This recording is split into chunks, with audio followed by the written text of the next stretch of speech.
Pada suatu malam tenang di Jakarta, suara langkah kaki mendekati sebuah warung kecil di pinggir jalan. Bukan langkah biasa, ini adalah operasi senyap dari petugas kepolisian yang telah lama mengincar seseorang. Ketika pintu dibuka, pria itu duduk santai, tidak menyadari bahwa malam ini akan mengubah segalanya. Di hadapannya, barang bukti sabu ditemukan. Nama pria itu, Epy Kusnandar. Bagi jutaan penonton setia televisi Indonesia, Epy adalah sosok Kang Mus, preman dengan hati lembut, pemimpin geng yang bijaksana, dan suami setia. Ia bukan hanya aktor, ia adalah ikon, simbol lelaki sederhana, jujur, dan hangat.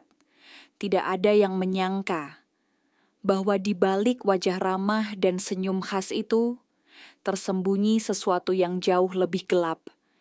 Ketika berita penangkapannya tersebar di media, publik terpana. Media sosial meledak dengan rasa kecewa, kemarahan, dan kesedihan. Bagaimana mungkin seorang aktor dengan citra sebersih itu bisa terlibat dalam narkoba? Namun, yang tak banyak diketahui orang adalah kisah di balik layar yang telah lama terpendam. Tentang masa lalu yang sulit, tekanan dunia hiburan, dan pertempuran diam-diam melawan bayangan gelap dalam dirinya sendiri. Karena di balik senyum Kang Mus, tersembunyi luka yang dalam. Dan kebenaran di balik semua ini lebih gelap dari yang bisa kita bayangkan. Jauh sebelum namanya dikenal sebagai Kang Mus, Epy Kusnandar hanyalah seorang anak laki-laki kurus dari Garut, Jawa Barat, lahir pada 1 Mei 1954, dalam keluarga sederhana. Hidup Epy jauh dari kemewahan. Ayahnya adalah seorang pekerja biasa, sedangkan ibunya berjualan di pasar. Mereka tinggal di rumah sempit berdinding papan, di mana hujan seringkali membuat lantai becek dan atap bocor. Namun di balik kekurangan itu, ada satu hal yang selalu membuat Epy bersinar, imajinasi. Sejak kecil, ia senang menirukan orang lain, dari guru di sekolah, pedagang sayur di pasar, hingga pelawak di TV. Semuanya bisa ia tiru dengan akurat. Tetangga sering tertawa melihatnya tampil dadakan di depan rumah, lengkap dengan ekspresi wajah dan gaya bicara yang jenaka. Tapi bakat itu tidak membuat hidupnya lebih mudah. Epy dikenal pendiam di sekolah. Ia bukan murid pintar secara akademis, tapi ia punya daya tarik yang aneh. Guru kesenian melihat sesuatu dalam dirinya dan mendorong Epy untuk ikut pentas drama sekolah. Itulah kali pertama Epy merasakan sorotan, tepuk tangan, dan rasa diterima. Sayangnya, mimpinya untuk menjadi seniman ditentang oleh keluarganya sendiri. Di mata ayahnya, teater bukanlah jalan hidup yang layak. Cari kerja yang pasti, begitu kata sang ayah. Tapi Epy sudah jatuh cinta pada panggung. Lulus SMA, tanpa uang dan tanpa dukungan penuh dari keluarga. Ia nekat merantau ke Jakarta, tidur di emperan gedung, makan seadanya, kerja serabutan, semua dilakoninya. Yang penting, ia bisa dekat dengan dunia seni. Tahun 1990-an, Epy diterima di Institut Kesenian Jakarta, IKJ, jurusan teater. Di sana, ia bukan hanya belajar akting, tapi juga kehidupan. Ia bertemu banyak orang yang kelak akan menjadi nama besar di dunia hiburan Indonesia. Tapi hidup tetap keras. Banyak malam ia tidur dengan perut kosong, hanya ditemani naskah drama dan harapan. Titik balik datang lewat teater independen. Epy tampil di berbagai pementasan kecil yang nyaris tanpa bayaran. Namun perlahan, namanya mulai dikenal di kalangan komunitas seni. Bakatnya dianggap unik. Ia bisa membuat orang tertawa, tapi juga bisa membuat penonton menangis hanya dengan tatapan kosong. Meski begitu, televisi tetap menutup pintunya. Wajahnya dianggap tidak komersial. Ia terlalu biasa, terlalu ndeso. Tapi Epi tak menyerah. Ia percaya bahwa kualitas akan menemukan jalannya. Dan benar saja, pada awal tahun 2000-an, ia mulai mendapatkan peran-peran kecil di sinetron dan film. Bukan peran utama, tapi cukup untuk bertahan hidup. Ia sering memerankan figuran, preman, atau orang gila. Tapi di balik setiap peran itu, ia menanamkan kejujuran. Epi bukan aktor yang haus sorotan. Ia hanya ingin bercerita. Dan lambat laun, cerita-ceritanya mulai menyentuh hati banyak orang. Tahun 2015 adalah tahun di mana hidup Epi Kusnandar berubah selamanya. Stasiun televisi nasional memutar perdana sinetron berjudul Preman Pensiun, sebuah serial yang berbeda dari kebanyakan tontonan kala itu. Lucu, manusiawi, dan dekat dengan realitas rakyat kecil. Di dalamnya, Epi memerankan tokoh utama, Kang Mus, preman tua yang sudah insaf dan ingin menjalani hidup damai bersama keluarganya. Tapi karakter Kang Mus bukan hanya sekadar tokoh fiksi. Banyak yang mengatakan, Kang Mus adalah cermin dari Epi itu sendiri, sederhana, jujur, canggung, dan apa adanya. Serial itu meledak dari pasar-pasar tradisional hingga gedung-gedung perkantoran. Nama Kang Mus menjadi fenomena, meme, kutipan, merchandise, semuanya bertebaran. Anak-anak muda mengidolakan tokohnya, orang tua mengagumi pesan moral ceritanya, dan para pemilik warung ikut bangga. Karena lokasi syuting sering dilakukan di tempat mereka, tiba-tiba Epi yang dulu hanya figuran tanpa nama, kini jadi pusat perhatian. Namun, ketenaran bukan tanpa beban. Di balik senyuman di layar kaca, Epi mulai merasakan tekanan. Jadwal syuting yang padat menguras energi, ekspektasi publik yang tinggi membuatnya sulit bernapas. Ia harus terus lucu, terus hangat, terus jadi Kang Mus. Bahkan ketika kamera telah berhenti merekam, media mulai meliput kehidupannya, mengangkat kisah perjuangannya yang menyentuh, menjadikannya simbol orang kecil yang berhasil. Tapi semakin banyak sorotan, semakin tipis batas antara Epi dan karakternya. Ia mulai kehilangan ruang untuk menjadi dirinya sendiri. Di luar layar, ia masih hidup sederhana.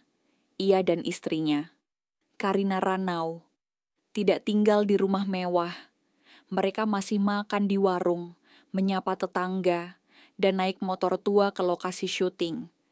Tapi tekanan dari industri hiburan mulai memengaruhi sisi dalam dirinya.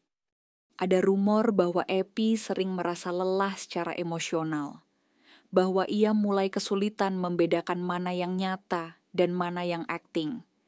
Ia pernah berkata dalam sebuah wawancara, "Saya ini bukan Kang Mus, saya ini Epi, tapi semua orang cuma mau lihat Kang Mus." Pengakuan itu terdengar sederhana, tapi menyiratkan kelelahan yang dalam. Dan ketika kamera mulai redup, ketika sinetron memasuki musim-musim terakhirnya, sinar itu mulai pudar, tawaran bermain film menurun, sinetron berganti tren, dan nama Epi perlahan surut dari berita utama. Namun, bagi masyarakat, ia tetap Kang Mus, tetap tokoh yang membuat mereka tertawa sambil merenung. Dan dalam hati kecil Epi, ia tahu, itu adalah puncak tertinggi dalam hidupnya. Tapi seperti semua puncak, selalu ada jurang di sisi lain. Dan ia tidak tahu seberapa dalam jurang itu sebenarnya. Setelah sorotan kamera mulai menjauh dan nama Kang Mus tak lagi jadi trending topik, Epi Kusnandar menghadapi masa-masa yang sunyi. Sebagai aktor kawakan, ia memahami bahwa dunia hiburan tak pernah diam di tempat yang sama terlalu lama. Tapi yang tak ia sangka, betapa sunyinya kehidupan setelah panggung ditutup. Konon, Epi mulai menarik diri dari publik. Ia masih menerima beberapa tawaran bermain di FTV, sinetron minor, dan kadang tampil sebagai bintang tamu. Namun, antusiasme itu tak lagi sama. Ia jarang terlihat di karpet merah, tak aktif di media sosial, dan semakin sulit dijangkau oleh media. Beberapa kolega menyebutkan bahwa Epi mulai menunjukkan gejala kelelahan mental. Ia kerap termenung sendiri, enggan berbicara, bahkan di lokasi syuting, tekanan hidup, perasaan tak relevan lagi, dan kekhawatiran akan masa depan pelan-pelan menggerogoti pikirannya. Dan di saat itulah, gelap itu datang.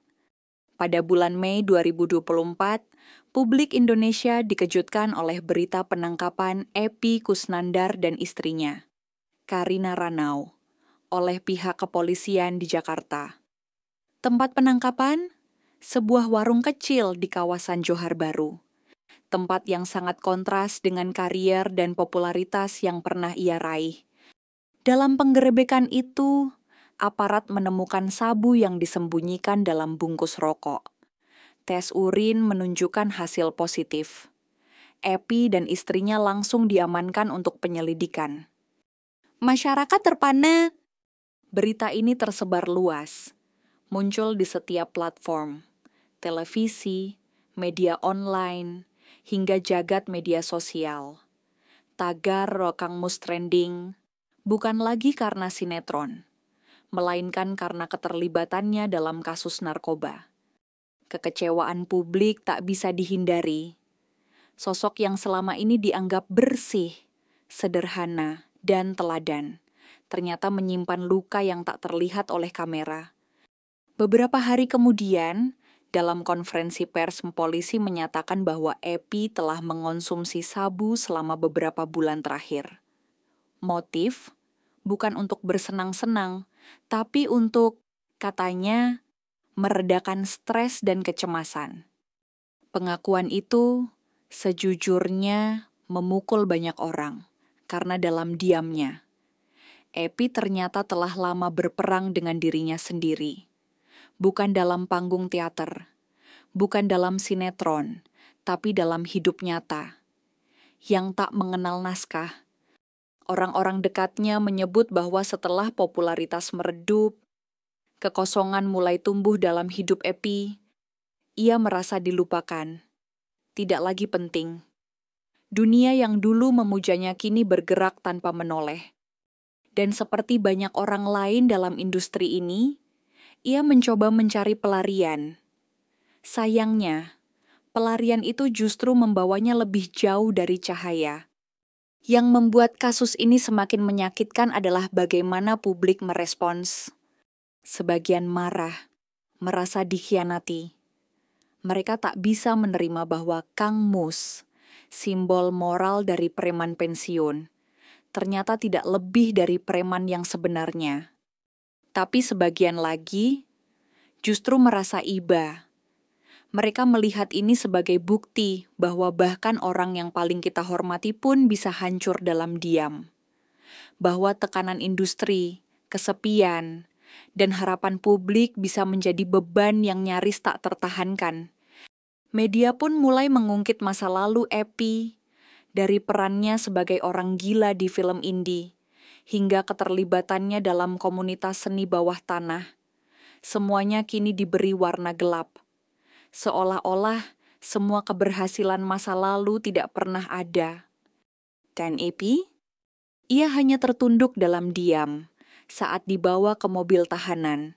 Tak ada dialog, tak ada naskah, hanya wajah lelah, tubuh kurus, dan mata yang tampak menyerah pada dunia. Di ruang tahanan sementara, Epi Kusnandar duduk diam.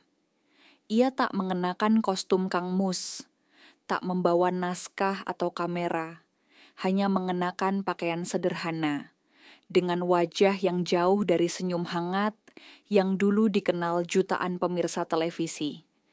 Tubuhnya terlihat jauh lebih kurus dari sebelumnya. Rambutnya tipis, matanya sembab. Usianya mendekati 60, dan tubuhnya tak lagi sekuat saat berlari di lokasi syuting. Menurut keterangan petugas, Epi lebih banyak diam. Ia tidak membantah, tidak membela diri.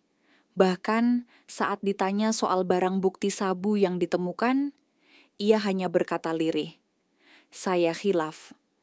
Namun publik tahu, ini bukan sekadar khilaf. Ini adalah akumulasi dari bertahun-tahun luka batin, tekanan diam-diam, dan ekspektasi sosial yang terlalu tinggi terhadap sosok yang seharusnya hanya manusia biasa. Di balik jeruji, Epi menghadapi dua kemungkinan: menjalani proses rehabilitasi narkoba atau berhadapan dengan pidana penjara. Namun yang paling menyakitkan bukanlah hukumannya, melainkan hilangnya kepercayaan, hancurnya citra, dan sunyinya dukungan dari industri yang pernah membesarkannya. Istrinya, Karina Ranau, juga mengalami hal serupa. Dulu mereka sering tampil di talk show bersama, menggambarkan kehidupan rumah tangga yang hangat. Kini, keduanya menjadi subjek penghakiman publik. Komentar-komentar pedas di media sosial mengoyak seperti peluru, munafik, pencitraan, hancur sudah idola kami. Tetapi dalam tragedi ini, ada juga momen kemanusiaan yang menyentuh. Salah satu sahabat Epi di dunia teater datang menjenguk. Ia mengatakan bahwa ketika bertemu, Epi hanya menangis. Bukan karena takut akan hukuman, tapi karena merasa gagal menjaga kepercayaan orang banyak. "Gue udah nyerah," kata Epi singkat. Kalimat itu sederhana tapi memilukan, karena di balik kata nyerah, ada jejak panjang perjuangan yang tak terlihat kamera. Dari bocah Garut yang naik bus ke Jakarta tanpa sepeser pun, hingga aktor nasional yang berdiri di tengah panggung penghargaan. Kini, semua itu seolah sirna, bukan karena ia jahat, tapi karena ia manusia yang lelah, yang rapuh, dan yang tidak sempat meminta tolong. Sinetron Preman Pensiun pernah mengangkat kisah preman yang ingin bertobat dan hidup tenang bersama keluarga. Tapi kehidupan nyata Epi tidak mengikuti alur yang sama. Tidak ada akhir bahagia yang mudah. Tidak ada penonton yang bersorak ketika tirai turun. Yang ada hanyalah kenyataan bahwa sang aktor telah jatuh, dan entah apakah masih ada kesempatan baginya untuk bangkit.